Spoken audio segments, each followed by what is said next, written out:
ఆంధ్రప్రదేశ్ ఎన్నికల ఫలితాల సమయంలో సంచలనం సృష్టించిన పోల్ సర్వే సంస్థ కేకే సర్వేస్ అండ్ స్ట్రాటజీస్ దాదాపుగా 99.9% యాక్యురసీతో ఎగ్జిట్ ఫలితాలకు రియల్ రిజల్ట్స్ కి పక్కాగా మ్యాచ్ అయింది. అసలు ఎంత పర్ఫెక్ట్ గా సర్వే చేయొచ్చా అని చాలా మంది ముక్కన వేలేసుకున్నారు. ఎందుకంటే కేకే సర్వే పర్ఫెక్ట్ గా జిల్లాల వారీగా వేసిన అంచనాలు కూడా ఒరిజినల్ ఫలితాలతో సరిపోలాయి. దీంతో కేకే సర్వేస్ అధినేత కేకే ఒక్కసారిగా ఓవర్ నైట్ లో స్టార్ అయ్యారు. సర్వే ఫలితాల్లో ఎలాంటి శాంపిల్ తీసుకున్నారు, నియోజకవర్గానికి ఎంత మందిని సర్వే చేశారు, వారి ప్రశ్నావళి ఏంటనే ఇతర సర్వే సంస్థలు కూడా ఆరా తీసేంతగా ప్రభావం చూపించింది కేకే సర్వేస్. ఇప్పుడు ఉత్తరాది ఎన్నికలపై కూడా సర్వే చేస్తూ జాతీయ సంస్థగా ఎదిగే ప్రయత్నం చేస్తున్నారు కేకే. ఇప్పటికే హర్యానా, జమ్మూ కాశ్మీర్, జార్ఖండ్, ఢిల్లీలపై కూడా సర్వే చేశారు ఆయన. మరీ ముఖ్యంగా హర్యానా ఎన్నికల ప్రీపోల్ సర్వే రిపోర్ట్ ను మీడియాతో పంచుకున్నారు కేకే. కేకే మాటల్లో ఆయన ఏమన్నారంటే, మేము సరిగ్గా ఏపీ ఎన్నికల ఫలితాలకు ముందే చేసిన సర్వే మాదిరిగానే ఓటర్లలోని ప్రతి వర్గాన్ని ప్రశ్నించాం. వారి అంతరంగాన్ని కూడా తెలుసుకునేందుకు ప్రయత్నం చేశాం. వేరువేరు వర్గాలను మేము ప్రశ్నించి ఏ పార్టీకి ఓటేస్తున్నారనే దానిపై కూలంకషంగా ప్రశ్నించాం. వేర్వేరు ఫ్యాక్టర్స్ ను పరిగణలోకి తీసుకుని సర్వే చేశామని చెప్పారు కేకే. అయితే హర్యానాలో ఏ పార్టీ గెలుస్తుందంటే మాత్రం కళ్ళు మూసుకొని చెప్పేయొచ్చు. ఈసారి హర్యానాలో కాంగ్రెస్ దే విజయం. వరుసగా 10 ఏళ్లలో బీజేపీ పాలన చూసిన ప్రజలు విసిగిపోయారు. బీజేపీ వ్యతిరేక ఓటు భారీగా కాంగ్రెస్ కి వెళుతుందని కేకే చెప్పుకొచ్చారు. అంతేకాదు ప్రతి 3 సీట్లలో 2 బీజేపీ కోల్పోతుంది. అంటే దారుణంగా బీజేపీ ఓడిపోతుందని కేకే సర్వేస్ ద్వారా తమ సర్వే వివరాలు చెప్పారు ఆయన. హర్యానాలో అభివృద్ధి లేదు, మనకంటే దాదాపుగా 10 ఏళ్లు వెనకబడి ఉన్నారు. అక్కడ మున్సిపాలిటీల పనితీరు చూసినా కూడా మనకు ఆశ్చర్యం కలుగుతుంది. అభివృద్ధి లేదు, నిరుద్యోగం ఎక్కువగా ఉంది, యువకులు బీజేపీ మీద అసంతృప్తిగా ఉన్నారని చెప్పుకొచ్చారు కేకే. ఇక రైతు ఉద్యమానికి హర్యానా కేంద్రంగా మారింది. పంజాబ్ రైతులకు మద్దతుగా ఇక్కడ రైతులు పోరాడారు. ఆ అసంతృప్తి బీజేపీపై స్పష్టంగా కనిపిస్తోందన్నారు కేకే. ఏ వర్గం కూడా తృప్తిగా లేదు, జాట్లు ఓపెన్ గానే మాట్లాడుతున్నారు. ఏ మాత్రం భయపడకుండా బీజేపీని ఓడిస్తామని చెబుతున్నారు. ఇక రాహుల్ గాంధీ క్రెడిబిలిటీ కూడా హర్యానాలో కాంగ్రెస్ గెలుపుకు ఉపయోగపడుతుందని చెప్పుకొచ్చారు. ఇటు బీజేపీకి కూడా ఓటు బ్యాంక్ ఉంది. హిందుత్వాన్ని నమ్మేవాళ్లు, మోడీ అభిమానుల ఓట్లు నిలకడగా ఉన్నాయి. కానీ న్యూట్రల్ గా ఉన్నవారే మొత్తం కాంగ్రెస్ కు షిఫ్ట్ అయ్యారు. బీజేపీ మీద వ్యతిరేకత ఉంది కాబట్టి ఆ ఓటు కాంగ్రెస్ కి వెళుతుంది. అంతే తప్ప కాంగ్రెస్ మీద నమ్మకం ఉండి కాదు, మరో మంచి ఆల్టర్నేట్ లేక మాత్రమే. కేవలం రాహుల్ గాంధీని నమ్మి ఓటు వేసేవారన్నారని చెప్పుకొచ్చారు. హర్యానాలో భారీ ఓటమిని బీజేపీ చూడబోతుందని చెప్పుకొచ్చారు ఆయన. అయితే మిగతా రాష్ట్రాల్లో ఏమైనా సర్వే చేశారా, ఆయా రాష్ట్రాల్లో బీజేపీ పరిస్థితి ఏంటని ప్రశ్నించగా చాలా స్పష్టంగా చెప్పారు కేకే. మేము చాలా భయంగా బాధ్యతతో చేసిన సర్వేలో షాకింగ్ ఫలితాలు కనబడుతున్నాయి. దేశవ్యాప్తంగా ఒకటే ట్రెండ్ కనిపిస్తోంది. బీజేపీ డౌన్ ఫాల్ క్లియర్ గా ఉందని తమ సర్వేలో తేలిందన్నారు కేకే. ఒక హర్యానాలోనే కాదు, ఎన్నికలు జరగబోయే ప్రతి రాష్ట్రంలో కూడా బీజేపీకి ఎదురుగాలి వీస్తోంది. బహుశా వరుసగా కేంద్రంలో 3 సార్లు గెలవడంతో ప్రజల అవసరాలు, కోరికలు మారి ఉండవచ్చు. బీజేపీ మీద వ్యతిరేకత ఉంది. ఖచ్చితంగా ఎక్కడ ఎన్నికలు జరిగినా కూడా బీజేపీ ఓటమి ఖాయం. ఇటు జమ్మూ కాశ్మీర్, ఢిల్లీ, జార్ఖండ్, మహారాష్ట్ర, తమిళనాడు, వెస్ట్ బెంగాల్ ఇలా ఎన్నికలు జరగబోయే ఏ రాష్ట్రంలో చూసినా కూడా పరిస్థితి బాగాలేదని చెప్పుకొచ్చారు. చాలా రాష్ట్రాల్లో బీజేపీ ఓటమి చెందుతుంది. కాంగ్రెస్ లేదా దాని మిత్రపక్షాలు గెలవడం ఖాయమని ఎలాంటి మొహమాటం లేకుండా చెప్పారు కేకే. మామూలుగా ఒక రాష్ట్ర ఎన్నికల ఫలితాలు ప్రభావం మరో రాష్ట్రంపై ఉంటుంది. రాబోయే రాష్ట్రాల ఎన్నికల ఎఫెక్ట్ ఖచ్చితంగా పక్క రాష్ట్రాల మీద ఉంటుంది. కాబట్టి ఇవన్నీ బీజేపీకి నష్టం చేకూర్చేవే. ప్రజలు కూడా కొంతమేర ప్రభావితం అవుతున్నారు. కులాలు, మతాలు లెక్కలేసుకున్న హర్యానాలో బీజేపీ గెలిచే పరిస్థితుల్లో లేదు. ప్రజలు ఇప్పటికే నిర్ణయం తీసేసుకున్నారని తమ సర్వేలో తేలిందన్నారు కేకే. ఒక్క 5% తేడా ఉన్నా కూడా సీట్ల సంఖ్యలో హ్యూజ్ మార్జిన్ కనిపిస్తుంది. కాబట్టి హర్యానాలో మాత్రమే కాదు, ఇతర రాష్ట్రాల్లో కూడా బీజేపీ దారుణ ఫలితాలను చూడబోతుందని కేకే తన సర్వే ద్వారా అంచనా వేసి చెప్పారు. సర్వేలు చేయడంలో కేకే చాలా దిట్టని నిరూపించుకున్నారు. 2019లోనే తన సర్వే ఫలితాలను పర్ఫెక్ట్ గా ప్రకటించారు ఆయన. కానీ ఇప్పుడు వచ్చినంత గుర్తింపు అయితే రాలేదు. ఈసారి మాత్రం జాతీయ సర్వే సంస్థలు, జాతీయ మీడియా సంస్థలు కూడా ఏపీలోని కేకే సర్వే ఫలితాలు పర్ఫెక్ట్ గా ప్రజల ఆలోచనలు ప్రతిబింబించేలా ఉన్నాయని అంతా మెచ్చుకున్నారు. ఇప్పటి నుంచి జాతీయ స్థాయిలో కూడా ఎన్నికల ఫలితాలు ప్రజల మనసులోని మాటను పోలింగ్ కు ముందే ఖచ్చితంగా బయటపెట్టి ఓటర్ మూడును చెప్పేందుకు ప్రయత్నిస్తున్నారు కేకే. ఆయన సర్వే ఫలితాలు ఈసారి కూడా పర్ఫెక్ట్ గా నిజమవుతాయి అనడంలో ఎలాంటి సందేహం లేదు. మరి కేకే సర్వేపై మీరేమంటారు? మీ అభిప్రాయాన్ని కమెంట్ ద్వారా తెలియజేయండి.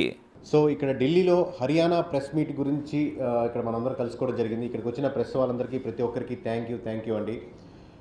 ముఖ్యంగా ఆంధ్ర, తెలంగాణ నుంచి వచ్చినటువంటి ప్రెస్ వాళ్ళకి కేకే సర్వీస్ గురించి, కేకే గురించి సెపరేట్గా ఎక్స్ప్లెయిన్ చేయాల్సిన అవసరం లేదు. మీ ద్వారా, మీ మాధ్యమాల ద్వారా ఎంతో లక్షలాది కోట్లాది మంది ప్రజలకి మనం చేరుకున్నాం. అందుకని మరొకసారి థ్యాంక్ యూ. ఫస్ట్ టైం మనం హర్యానా నార్త్ బెల్ట్లో చేస్తున్నాం కాబట్టి చాలా ఒళ్ళు దగ్గర పెట్టుకొని అదే కాన్షియస్తో మన బ్రాండ్ వాల్యూ ఎక్కడ తగ్గకూడదని చాలా జాగ్రత్తగా చేయడం జరిగింది. సో హర్యానాలో ఎలా ఉంది పరిస్థితి అని చెప్పేదానికి ఈ ప్రీ పోల్ మనం ఇక్కడ ఢిల్లీలో అందరం కలుసుకోవడం జరుగుతుంది. హర్యానా గురించి మేము చెప్పాలంటే ఖచ్చితంగా 100% ఇక్కడ కాంగ్రెస్ గెలిచేదానికి 100% ఆస్కారం ఉందండి.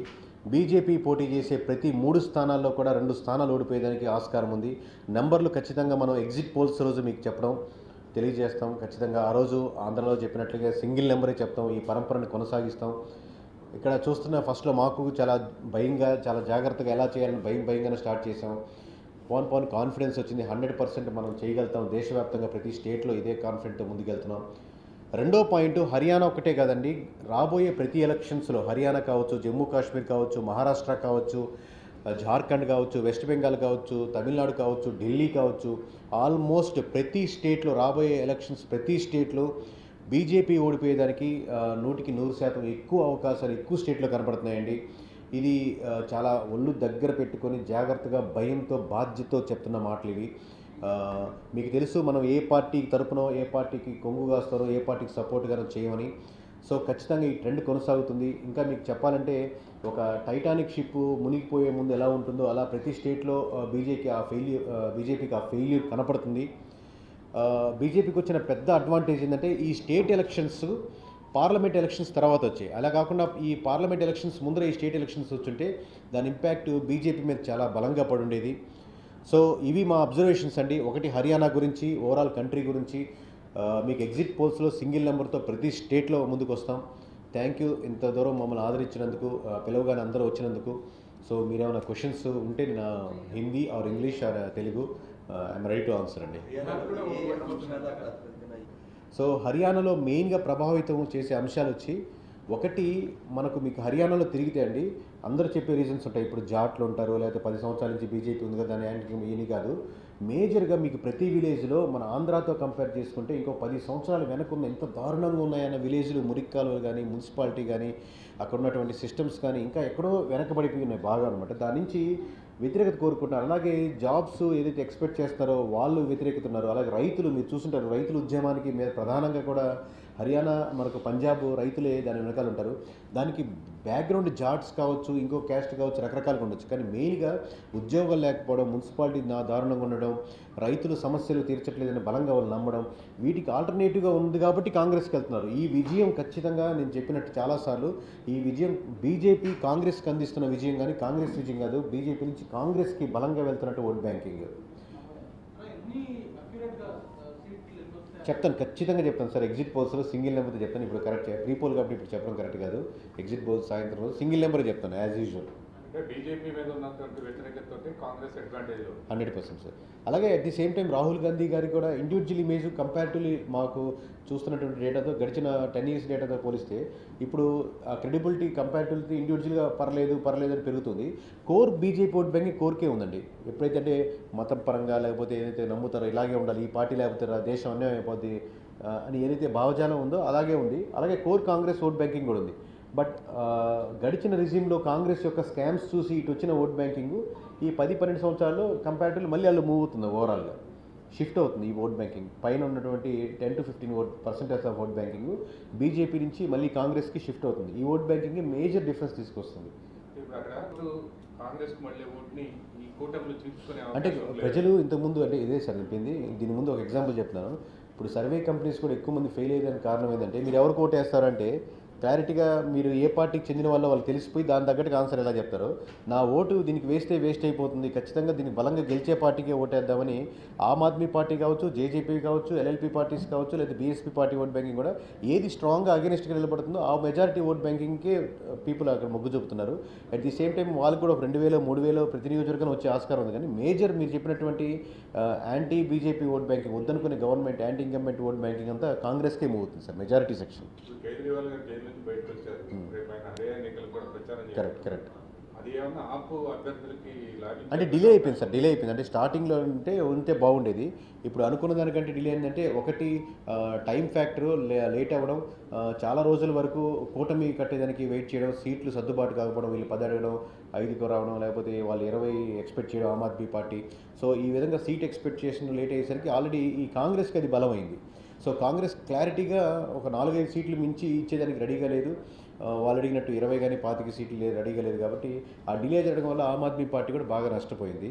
ఇదే రిజిగ్నేషన్ ఆమ్ ఆద్మీ పార్టీ కేజ్రీవాల్ గారు ఒక couple of years back 3 years back ఆల్టర్నేట్గా చేసి తిరుగుంటే ఎంతో కొంత పుంజుకునేదానికి ఆస్కారం ఉండేది.